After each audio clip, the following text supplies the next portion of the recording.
Jolly LLB चित्रपट आपल्यातल्या सगळ्यांनीच पाहिला आहे. पार्ट 1, पार्ट 2 आणि आता जॉली एलएलबी 3 येतोय.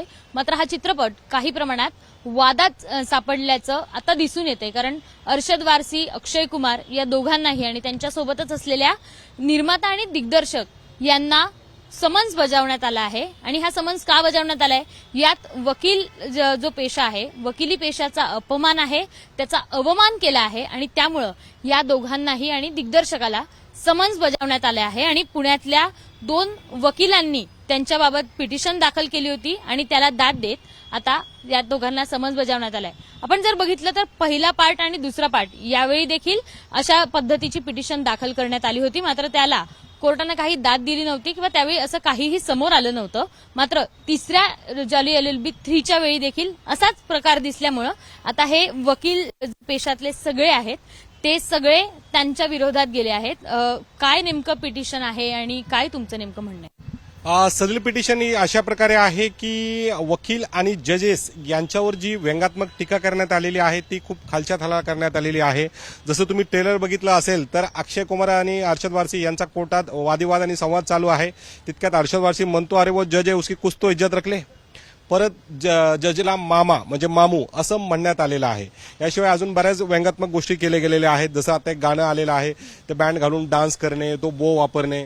तर कुठेतरी हे अतिशय हास्यात्मक आहे आणि ह्याने वकिलाची जी इमेज आहे, प्रतिमा, ती मलिन होत आहे. उद्या आम्ही रस्त्याने चालताना कोणीही वकील आमच्या खांद्यावर लोक हात ठेवतील किंवा वकील लोक अशा प्रकारे कार्टून असतील अशी ती त्यांच्या डोक्यात. भलेही ते सिनेमॅटिक आहे, लिबर्टरी आहे, व्यंगात्मक आहे, परंतु त्याने आमची इमेज डाऊन व्हायली. त्यामुळं असं मला जाणवल्यानंतर मी पुणे येथील दिवाणी कोर्टात हे प्रकरण दाखल केले आणि कोर्टाने त्याची गंभीरतेने दखल घेऊन त्यांना हजर होण्याचे आदेश केले. आता हे बघितलं तर जॉली एलएलबी 1 आणि 2 दोन्ही पार्टच्या वेळी तुम्ही पिटिशन दाखल केली होती, त्यावेळी नेमकं काय उत्तर होतं आणि यावेळी असं काय बदल दिसतो? जेव्हा मी जॉली एलएलबी पार्ट फर्स्ट आला होता त्यावेळेस मी हे पहिल्यांदा प्रकरण दाखल केलं होतं. त्यावेळेस कोर्टाने ते ऍडमिट सुद्धा करून घेतलं नव्हतं. सेकंड पार्टच्या वेळेस ते प्रकरण ऍडमिट झालं होतं, परंतु पुढे कंटिन्यू झालं नव्हतं. परंतु यावेळेस मात्र ते प्रकरण ऍडमिट झालं, कंटिन्यू झालं आणि हजर होण्याचे आदेश करण्यात आलेले आहे. म्हणजे मी आतापर्यंत कोणी करो न करो परंतु वकिलाची प्रतिमा जपण्याचा प्रयत्न केलेला आहे आणि तो आज यशस्वी ठरलाय. असं काय नेमकं सगळ्यात जास्त खटकलं त्या सगळ्या याच्यातलं? वकील ज्या प्रकारे त्यांनी दाखवलं आहेत की एकमेकांसोबत भिकाऱ्यासारखं भांडतायत, केस मिळवण्यासाठी एकमेकांचे खाली पाय ओढतायत, तर ते खूप मला गलिच्छ वाटलं. कारण आम्ही वकील लोक एकमेकांची खूप रिस्पेक्ट करतो. आम्ही अशा प्रकारची कुठल्याही केस मिळवण्यासाठी कामावेळी भिकारी चाळे करत नाहीत. येस. आता सिनेमॅटिक लिबर्टीच्या नावाखाली जेवढे ऐतिहासिक चित्रपट बनवले जातात त्यातही घेतली जाते आणि आत्ताच्या आयुष्यावर बनवण्यात आलेल्या चित्रपटांमध्येही घेतलं जातं. सिनेमॅटिक लिबर्टीच्या नावाखाली जर असा प्रकार चालू असेल तर याबाबत तुमचं काय म्हणणं? जवळपास आतापर्यंत 35 ते 36 चित्रपट खालच्या कोर्टाने कात्रण लावलं किंवा बंद करण्यात आलेले आहे भारतात. आतापर्यंतची हिस्ट्री आहे. आजपर्यंत कधी हायकोर्टात कुठला चित्रपट बॅन नाही झालेला आहे. आणि जे ऐतिहासिक चित्रपटांचं आपण उदाहरण दिलंय ते ऐतिहासिक चित्रपटांना सुद्धा सेन्सर बोर्डाने परवानगी दिल्यानंतर कात्री लावण्यात आली. नुकतंच छत्रपती संभाजी महाराज यांच्यावर एक चित्रपट आला होता, त्याच्यामध्ये लेझिमचं नृत्य होतं, त्यावर मीच हस्तक्षेप जे आहे ऑब्जेक्शन घेतलं होतं आणि ही जी बाब आहे राजांची प्रतिमा जपण्याचा तो माझा प्रयत्न होता. तर ऐतिहासिक चित्रपटात सुद्धा कट्स केले जातात. तर माझं असं म्हणणं आहे, मिलिटरी जे आपली भारतीय सैन्य आहे त्याच्यावरती एखादा चित्रपट बनवायचा असेल तर आपल्याला त्या लोकांची परवानगी घ्यावी लागते. म्हणजे एखादा फौजीवर चित्रपट काढायचा किंवा युद्धावर पिक्चर काढायचा तर मिलिटरीची परवानगी खूप अत्यंत आवश्यक आहे. परंतु जेव्हा वकिलांवर, पत्रकारांवर, पोलिसांवर चित्रपट येतो तेव्हा कुठलीही त्यांची परवानगी घेतली जात नाही. माझं असं म्हणणं आहे, आमचं बार काउन्सिल अजून जिवंत आहे. ते आमच्यासाठी झटतो, धडपडतो, आमच्यासाठी त्यांचा तगमग होतो. तर हा चित्रपट बार काउन्सिलला का नाही दाखवला? त्याच्यात वकिलांना दाखवायला पाहिजे, बार काउन्सिलला दाखवायला पाहिजे आणि त्यानंतर तो प्रदर्शित केला पाहिजे. पण आता दरवेळी एखाद्या कम्युनिटी संदर्भात जर चित्रपट करायचा, अर्थात चित्रपट म्हणजे ही कलाकृती असते, त्या दिग्दर्शकाचं किंवा त्या निर्मात्याचं ती कलाकृती असते, ती विचारक्षमता असते आणि त्याच्यानुसार ती छान पद्धतीने एक कलाकृती आहे ती समोर आणून ठेवतात आणि प्रेक्षक ते बघतात आणि त्याला दाद देत असतात. मग प्रत्येक वेळी जर एखाद्या कम्युनिटीबाबत चित्रपट करायचा असेल तर तो दाखवणं गरजेचं आहे किंवा तो दाखवलाच गेला पाहिजे, कारण प्रत्येक चित्रपटाच्या आधी डिस्क्लेमर प्रॉपर दिलेलं असतं की हे सगळं सत्य घटनावर आधारित नसून ही सगळी निव्वळ योगायोग समजावा असं प्रत्येक चित्रपटाच्या वेळी दिलं असतं.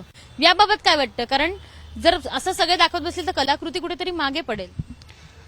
कलाकृती हा जो तुम्ही शब्द वापरला तर आमच्या कायद्याच्या भाषेत चित्रपट, गायन, नृत्य, पुस्तक ह्या ज्या कलाकृती असतात त्याच्यावर भाष्य करायचा, टीका करायचा आम्हा जनतेला अधिकार आहे, कारण ते आमच्यासाठीच बनलेले असतात. आणि भलेही एखादा चित्रपट सुरुवातीलाच लिहिलं असतं की ही जे चित्रपट आहे तो काल्पनिक असं लिहिलेलं असतं, परंतु त्या चित्रपटाच्या रिलीज नंतर सुद्धा दंगली झालेल्या आहेत. उदाहरणार्थ बॉम्बे, काश्मीर फाईल्स अशा चित्रपटांमुळे दंगली झाल्यात, मारामारी झाले, लोकांचे जीव गेले. तर तुमची कलाकृती एखाद्याला दाखवण्यासाठी तुम्हाला फक्त 3 तास लागतील किंवा 1.5-2 तास लागेल, परंतु एखाद्याचा जीव गेला तर तो वापस येणार नाही. त्यामुळे असे चित्रपट दाखवत असताना त्या समाजाची, त्या कम्युनिटीची परवानगी घेणं अत्यंत आवश्यक आहे असं माझं म्हणणं आहे. आपल्याकडे अनेक वादग्रस्त दिग्दर्शक आहेत, निर्माते आहेत आणि ते अनेकदा वाद निर्माण करण्यासाठी असं काहीतरी स्टंटबाजी करतात किंवा असा एखादा स्किन टाकतात की रिव्हर्स जे हे असतं काय म्हणतात पब्लिसिटी असते त्याचा वापर करताना दिसतात. त्याच्याबद्दल काय? Good publicity plus bad publicity equal to good publicity असं या गणिताविषयी तुम्ही म्हणता आहेत, तर जो तो त्याचा प्रश्न आहे की तो कशा पद्धतीने हे करत आहे. परंतु या ठिकाणी हा चित्रपटामागे केस करताना, कंप्लेन करताना मी जसं सांगितलं की मी 3 पाठच्या मागे आतापर्यंत आलेलो होतो. माझं फक्त एवढंच म्हणणं आहे की आमच्या बार काउन्सिलला चित्रपट दाखवूनच त्यानंतर कटेस केले पाहिजेत किंवा तो चित्रपट प्रदर्शित केला जायला पाहिजे. म्हणजे काय होईल की आमच्या वकिलांची येणाऱ्या काळात, वर्षात ती इमेज जपून राहील. आता एक शेवटचाच प्रश्न, समन्स बजावण्यात आला आहे आणि त्यांना येऊन उत्तर द्यायला आता कोर्टानं सांगितलंय. पुढचं पाऊल काय काय असणार? पुढचं पाऊल हे असेल की त्यांना हजर व्हावं लागेल आणि WS दाखल करावं लागेल आणि चित्रपट आमच्या बार काउन्सिलला जोपर्यंत दाखवत नाही तोपर्यंत प्रदर्शित करू नये अशी माझी मागणी असेल. आक्षेप असणारे डायलॉग नेमके कोणकोणते ते?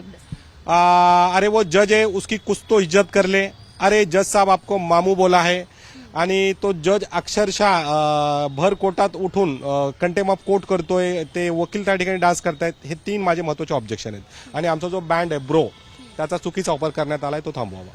तो बाहेर पण तुम्ही अनेकदा Yes. वापरण्याला परवानगी नसेल. येस, कोर्टाच्या बाहेर तो बो कोणीच वापरू शकत नाही. तो डान्समध्ये येस, प्रसिद्ध वकील सदावर्ती आपण ऐकलेलं असेल, ते बँड घालून, बो घालून प्रेस समोर जात होते, मीडियाला इंटरव्ह्यू देत होते, म्हणून त्यांची जे काय आहे त्यांना 1-2 वर्ष थांबवण्यात आलेली होती. येस. बघितलं तर जॉली LLB मध्ये वकिलांचा अपमान केला जातोय आणि जजला मामू म्हणलं जातंय. सोबतच वकिलांबाबत वेगवेगळे आक्षेपार्ह डायलॉग याच्यात आहे आणि त्यामुळं या तिघांनाही समन्स बजावण्यात आलाय आणि वकिलाचा अपमान कुठेही सहन केला जाणार नाही असं मत सरांनी व्यक्त केलंय. कॅमेरामन अमोल गवाळेसह शिवानी पांढरे, ABP माझा, पुणे. ABP माझा, उघडा डोळे बघा नीट.